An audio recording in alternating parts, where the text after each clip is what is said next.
IVM.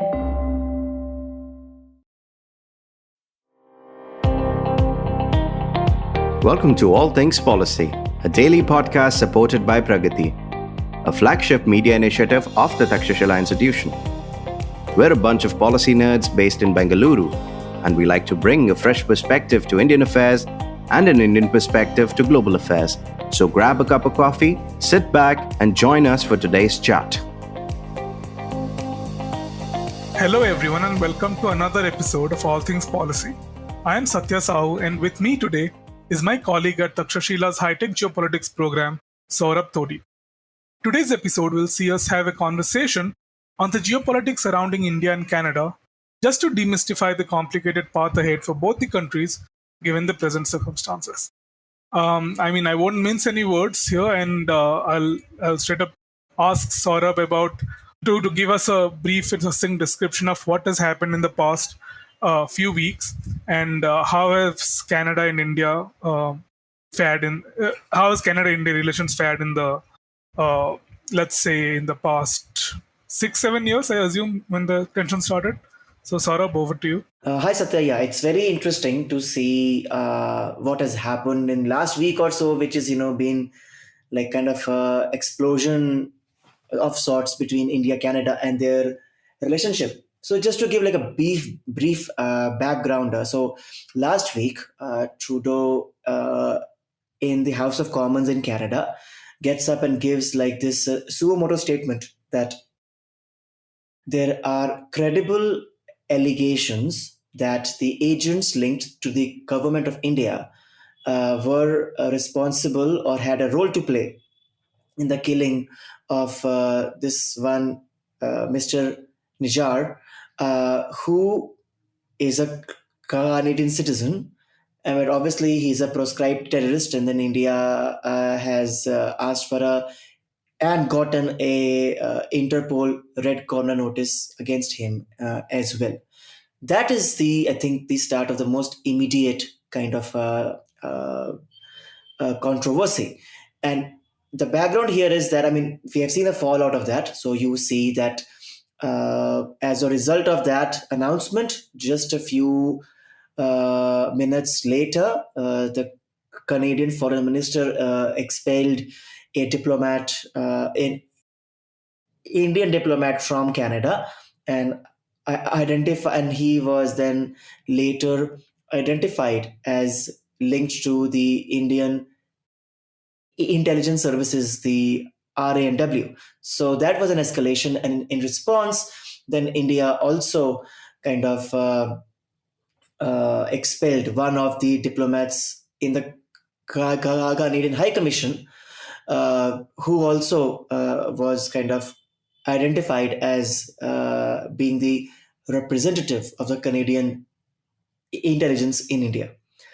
So after that, there was an advisory, by the Canadian government saying that you should be cautious traveling while traveling to India. And then in response, India also issued an advisory to its students saying that please register yourself with the embassy and be careful about any attacks or threats that you might face. So things have becoming this kind of a like to and fro response has been happening, and I think so.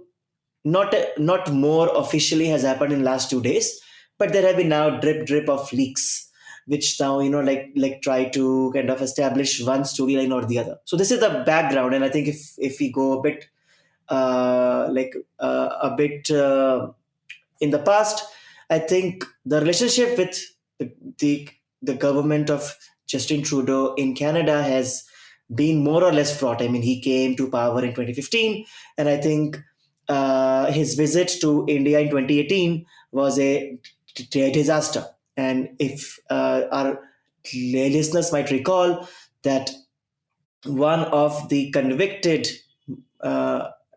criminal who was convicted of attempting to murder a visiting Indian minister from Punjab was invited as a guest to the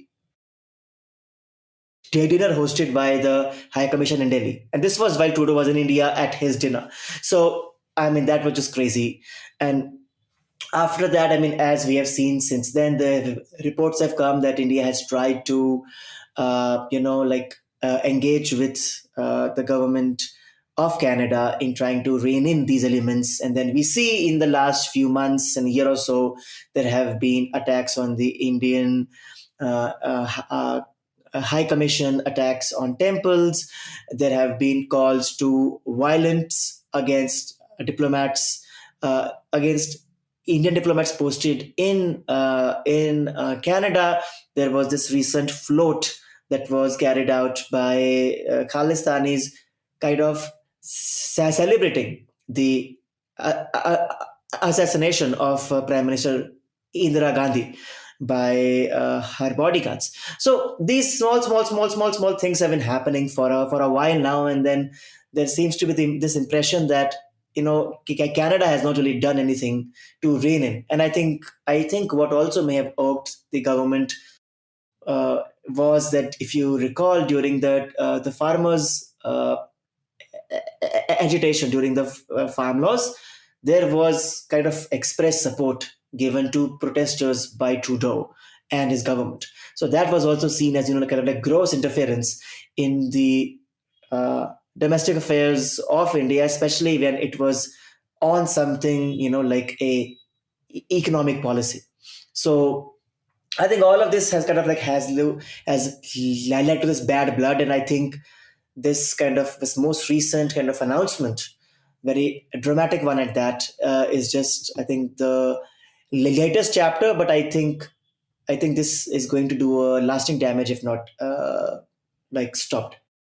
Yeah, that's true. I mean, even if the immediate fallout is contained in terms of economic and financial fallout, it's also, I think, a very awkward reminder to Western countries that de-risking from China is a complicated business, especially because in Canada's Indo-Pacific strategy, India played a huge role, and so does for the US and other countries.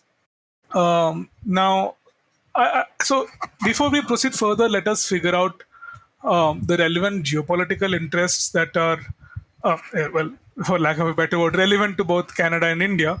For Canada, for instance, it's India was a good place to look elsewhere to build alternative supply chains outside China. It's not just for Canada. I think almost for any like large Western bloc country. Because not many countries can both compete on cost as well as offer a vast consumer market on their own, right? Then until recently, commercial ties were robust, even though I think the latest figures are in 2023, almost $8 billion of trade happened between India and China. It's not large, but the free trade agreements and other, the CPE, I believe, the commercial partnership and economic agreement, I think, was slated to commence, which in a surprise move in early September was paused by Canada unilaterally. I believe in preparation for this allegation. And last week, I think, ahead of the accusation, Canada also canceled a trade mission to India planned for early October. So trade appears to have become the immediate casualty of these tensions. Yeah, but I would say that between India and Canada, I think trade, as you said already, is not much. It's only $8 billion, which is like less than 1% of India's trade globally. So, but I would say that I think it is important to kind of like identify what are the main kind of big things between India and Canada in their relationship. So for Canada, at least, India is the source of the largest number of students that come to Canada from abroad. And India, I think 40% of all students, for foreign students that come to Canada, are Indians. And that is about 10 to 12 billion US dollars that are poured into Canada every year in terms of fees and all other expenses. At the same time, the diaspora in Canada of Indian origin is quite substantial. I mean, it is about 4 to 5%, of which Sikhs are about 2%. And so there are robust people to people ties as well. And I think the effort to kind of shore up the trade, the trade aspect, was through this effort to kind of conclude a free trade agreement, which now seems to be, like in cold storage, and I don't see it happening anytime soon, at least as long as Minister Trudeau is the Prime Minister. But I would say for India, at least, I mean, I don't see, what I mean. Geopolitically, Canada is not, as important, apart from the fact that it is a G7 member and is part of Five Eyes, and is like one of the like more advanced Western economies. But in any way, uh, uh, Canada's Indo-Pacific strategy, even if it kind of identified India as a partner in the Indo-Pacific, role of Canada in Indo-Pacific is very limited anyways. I mean, there is not much that it can do. So geopolitically, there is not much to lose. But in terms of like having diaspora, in terms of like Cultural capital, one of the etc. places, yes, where Indian students go and study, and obviously there are also like linkages, because you don't want to have a bad relationship with a Five Eye member or a G7 country, right? While you want to be friends with some other members. So I think that's like, I would say, like the brief background. But I would also want to mention that it is important to kind of look like why this issue has become what it is. Like why this Khalistan issue is a thing that has plagued India Canada relations for decades now. Like this problem is not recent. This problem is at least 40-50 year old. Yeah, Let's it's not since forget. independence actually. Yeah. Yeah, but I think it became a very big. I mean, if you recall that the bombing of the Air India 182 in 19, I think early 1980s, was the biggest disaster till date, aviation disaster involving Canada, and it was the largest global aviation disaster until 9/11. More than 320 people died, of which over 250 were Canadian citizens. So it just shows that, like that was there, and there has been this concern that Canada has become like a safe haven for all kind of criminal elements, which again, under the disguise of this whole Khalistan movement, like I want to kind of highlight that Khalistan issue really has almost no traction in India. Even in the diaspora, the issue is not as salient. It is the very vocal minority which has kind of taken hold of the narrative and then does these things. And mainly it is kind of all types of criminal activity, gang violence, drug trade, and contract killing, and all these are the things which are done by these elements who proclaim to be, like votaries of Khalistan, which obviously they are also on the payroll of ISI, the Pakistan's spy agency. Uh, at least in the context of, like, there has been some kind of, like, there is many kind of reports that even Niger and then Pannu and all of these have had contacts with people from ISI, have been visiting Pakistan and all of that. So it's a whole mess, and I think main concern that India has is that Canada has not acted upon these elements despite India raising them at various at various places. When Trudeau came in 2018 in India to India, the Punjab Chief Minister at that time, Amrinder Singh, gave Trudeau the list of 10 or so most wanted terrorists and gang members and criminals that were wanted in India, but nothing came out of it. So it just shows kind of, like the frustration that India seems to have regarding the inability, or some would say in India, the willful ignorance of Canada in trying to rein in these elements. Stay tuned to All Things Policy, We'll be right back after a short commercial break.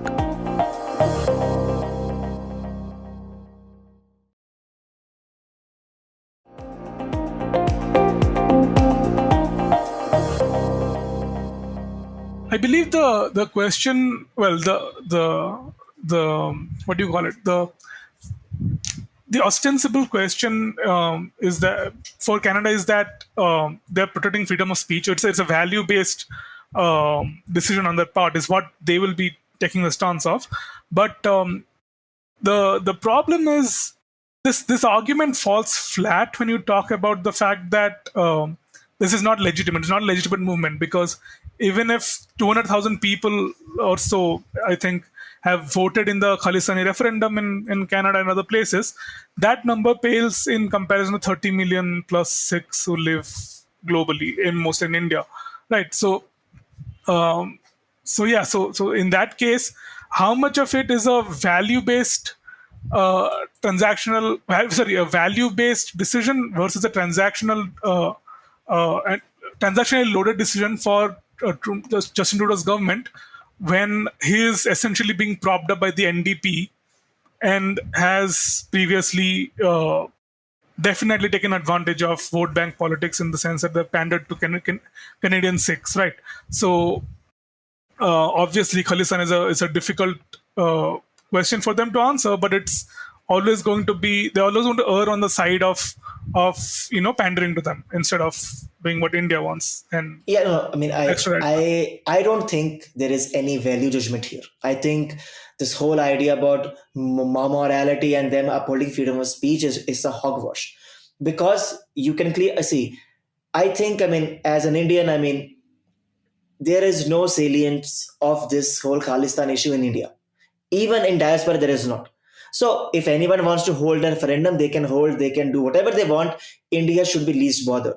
But what India is bothered by is that these elements then sponsor killings. They create law and order situation in Indian Punjab, and then they have links with the ISI of Pakistan, and then they create this instability. And there have been many attacks, attacks in Punjab. Most recently, I think, like just a week ago, like one Congress politician was shot dead in Punjab, and a gang member based in Canada like took the responsibility. So the issue is not about, oh my god, they want to ask for a Khalistan, that's freedom of speech. I think it's no, I mean, it may be a problem for India, but at least you can say that they are doing it outside. But the problem that India has, and which I think Canada has really failed at its job, is to ensure that these elements don't do anything illegal, or they don't cause harm to the safety security of India and Indians. And if you see the hate speech that goes on with these elements, where they desecrate temples, and then they claim that like a Hindu should leave and all of that, so that is just not right, and that is not part of freedom of speech. So I think this is the hogwash, and as you also said, the Liberal Party of Canada, especially under Trudeau, has kind of been have been dependent on support of these some seats in their parliament, which have a significant swing vote of this vocal minority of Khalistanis.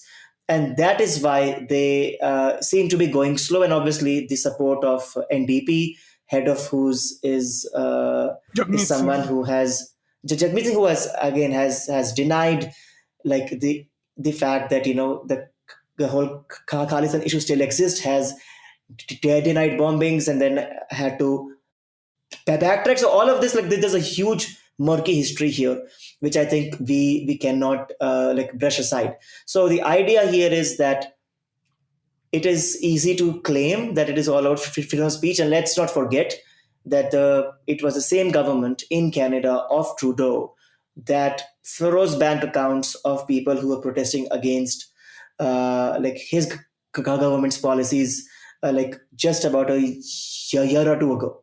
So it's not that like the government cares about freedom of speech. It's about which freedom is more convenient, and then the blame lies on India now. That's true. Um, but so in talking about this, I'm actually concerned about what Washington's stance about this is going to be, because it puts the Biden administration in a very difficult position at this point. Because on one hand, Canada's I think the U.S. ambassador to Canada, I believe, confirmed that it was one of the allies in the Five Eyes alliance who provided actionable intelligence to Canada regarding possible Indian ties to the assassination of, uh, of Nijar. But on the other hand, the US has been trying to cultivate relations with India to be the bulwark against China. And I mean, obviously, it doesn't. It is potentially a very dangerous circumstance for the Quad, for any development to happen in the Quad. Uh, so, any Yeah, thoughts no, on no. that? Yeah, no, no. I would say, I mean, there is something, I mean, Five Eyes is a group of, five countries, the US, UK, Australia, New Zealand, and Canada, which they share intelligence and have kind of a robust partnership on this issue. And I think the fact that there was some element of Five Eye intelligence involved here, again, is not very surprising. The issue here is that while you may have some intelligence, first of all, you do not make a announcement like this in the parliament Yeah. against a country who is a friendly country, who's a fellow democracy, and when you cannot show any proof.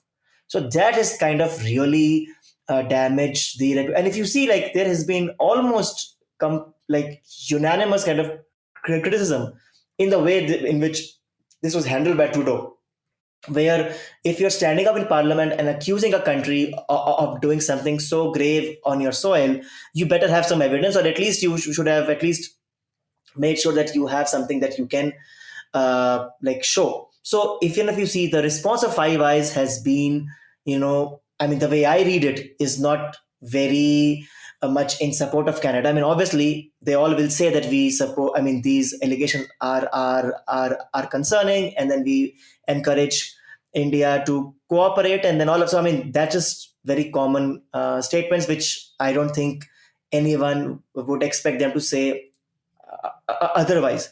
But I also would not read too much into it in the fact that I think US can play a role in trying to diffuse the situation between India and Canada, where Trudeau, by making this announcement, has really burned the bridge between the two leaders. So not sure that there will be much appetite to hear from Trudeau, but I think the US could be someone that can maybe kind of convince Trudeau and Canada to kind of not play this game where they seem to be escalating, at least based on no. And again, let's not forget that these are just allegations. Just because, like, Canada says it does not mean that there is proof that like India was involved. Even there's a huge difference between intelligence and evidence. You can have intelligence, but it has to be actionable. It has to be something that makes a direct link and all of that. So, I mean, these are complicated issues, and for someone, and no less like the Prime Minister of a country, to say this out loud, really does damage the credibility. And I think there will be some kind of a friction in the short term.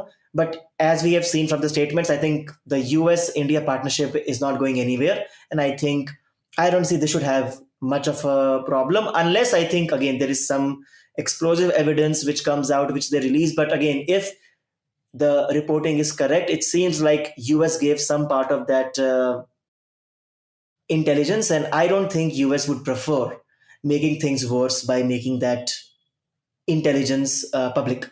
So they would like most likely push Canada to like not make that public. But again, at the end, it all boils down to how does Canada want to play this game. I mean, it is Canada that escalated the situation by making that announcement, and it seems like there has not been much response from its allies, and India has also like specifically denied these allegations by saying that they're absurd, and have also said that we have not received any evidence now or before implicating India in this. So I don't know what an off ramp could be. Maybe some sort of a situation where Canada does provide some evidence to India, and then India can like do some more investigation into it, and then they both reach a conclusion that okay, the lead was wrong. But I don't see how this ends well for Canada, given that India is so essential to the entire Indo-Pacific it is. But space, I'm to the saying US even if and it is everything.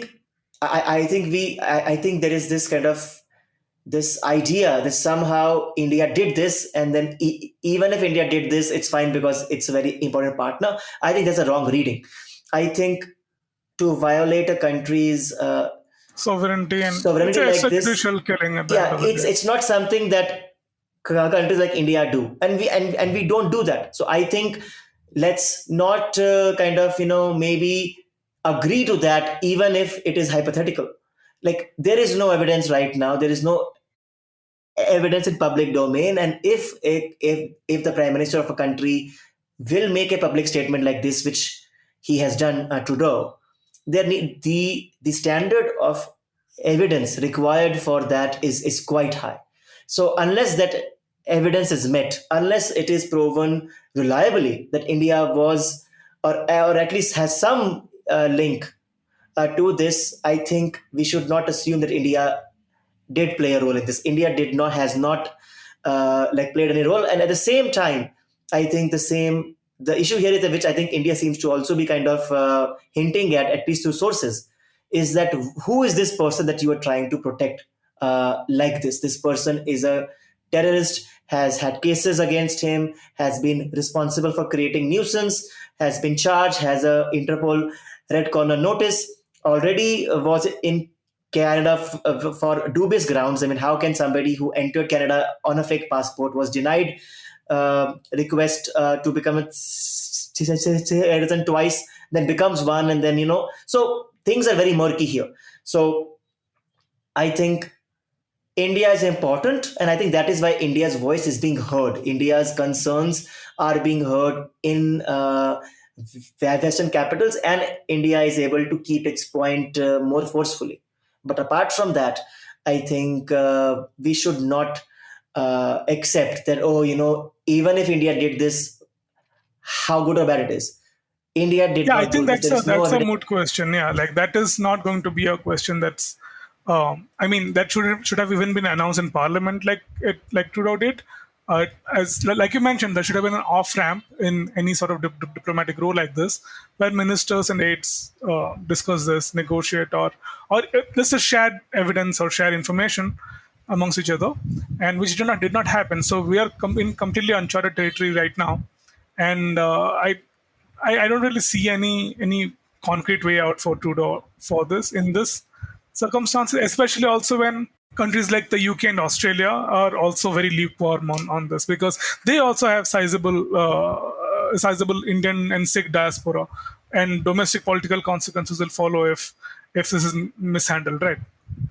Yeah, So so yeah, but I would say like at least in conclusion, I think what is very interesting in this whole episode is that how does this become like a signal for countries to pay heed to these concerns raised by India. So for example, the fact that this has escalated this high with Canada, that the fact that this has now really embroiled the Five Eyes as well of, and all of the countries of Five Eyes have a significant number of Indian diaspora, especially Sikhs, and both in UK and Australia and also the US, this kind of activism has been gaining ground, where like this is not just a pure peaceful protest, but it takes the shape of gang wars and killings and murders and everything. So I think one lesson that I think other Five Eye members, as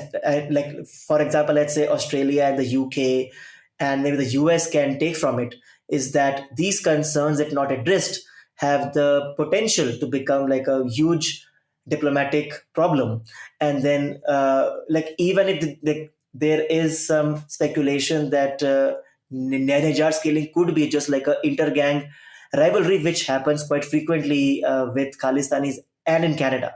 So the fact that Canada did not rein in these elements has now come back to bite it, where this has become like a issue which is damaging or has damaged substantially its ties with India, and also is making Canada's lukewarm kind of response the talk of the town for at least the global community. So I think this should kind of bring attention with the governments of of the UK and Australia and the US, that they need more.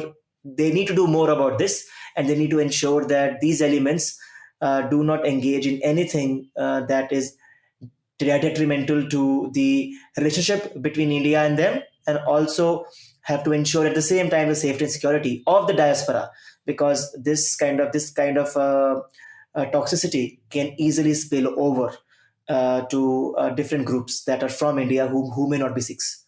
So yeah, but I think let's see what happens. I think the Minister Jaishankar is in the US for the UNGA meeting, and so he's supposed to be there for about 5 more days, and so maybe we'll see some. I mean, if there is an off ramp, or if there is some effort towards de-escalation, we may see that in a few days. So we should keep tracking this.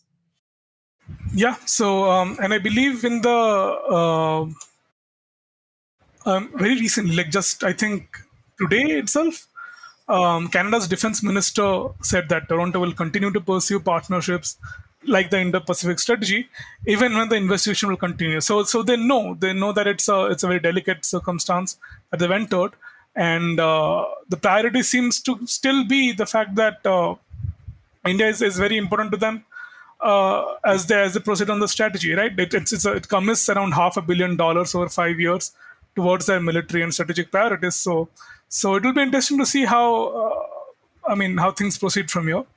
Anyway, that's all the time we have for today. Thank you so much for joining us, Saurabh, and providing us a brief and succinct description of the circumstances ongoing between Canada and India and the history surrounding the same. Thank you, sir. And to all our listeners, thank you very much for tuning in. And we'll see you again on tomorrow's episode of All Things Policy.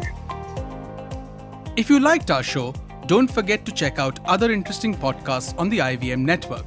You can tune into them on the IVM Podcast app, ivmpodcast.com, or wherever you listen to your podcasts. You can also follow IVM on social media. The handle is @IVM Podcasts on Twitter, Facebook, and Instagram. And hey, if you'd like to dive into Takshashila's research on technology, strategy, and economic affairs, check us out at our Twitter handle @TakshashilaINST or our website takshashila.org.in.